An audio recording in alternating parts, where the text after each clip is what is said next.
हमारे एक मेवाड़ में महाराणा में राज सिंह सेकंड के टाइम में मराठों का एक हमला है। सिंधिया और होलकर ने बाद में राजस्थान में खूब उजाड़ किया था।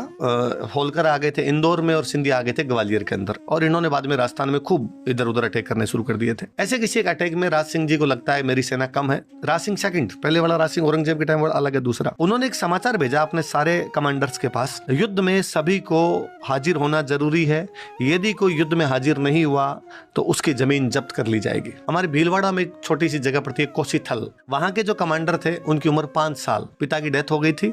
5 साल की उम्र का एक बच्चा वहां पे फ्यूडल बनाया हुआ है, उसकी मम्मी शासन संभाल रही है। उसकी मम्मी को जाके मैसेज कहा, भाई तुम्हारे बेटे के लिए मैसेज आया है कि युद्ध लड़ने के लिए जाना पड़ेगा वरना जमीन जब्त कर ली जाएगी। उसकी मम्मी ने सोचा 5 साल के बेटे को तो कैसे भेजा जाए। वो महिला खुद युद्ध लड़ने के लिए जाती है, पुरुष वेश धारण करती है, युद्ध लड़ने के लिए जाती है। मेवाड़ युद्ध लड़ता है, युद्ध को जीतता है।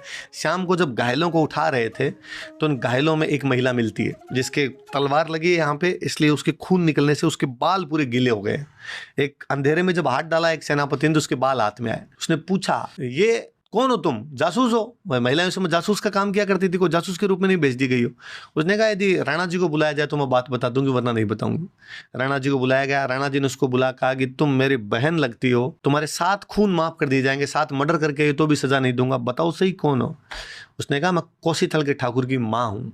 आपने कहा था कि जो नहीं आएगा उनकी जागीर जब्त कर ली जाएगी, मैं कभी नहीं चाहती थी कि मेरे बेटे की जागीर जब्त कर ली जाए। राणा राज सिंह रोने लग गया था। उसने कहा तुम्हारे जैसी महिलाएं जब तक जिंदा है ना, मेवाड़ का कोई बाल भी वांका नहीं कर सकता। मांग तू मांगेगी वो मिलेगा। उसने और कुछ भी नहीं चाहिए, मैं चाहती हूँ कि मेरा बेटा जब पगड़ी बांधे तो उसमें अलग से कुछ ऐसा लगाया जाए कि लोगों के बीच में दिखे। फिर एक कलंगी दी गई लगाने के लिए कि तुम्हारा बेटा ये पगड़ी में कलंगी लगाएगा ताकि मेवाड़ में अलग से दिखे कि उस बेटे की रक्षा के लिए माँ आ गई थी। वाह।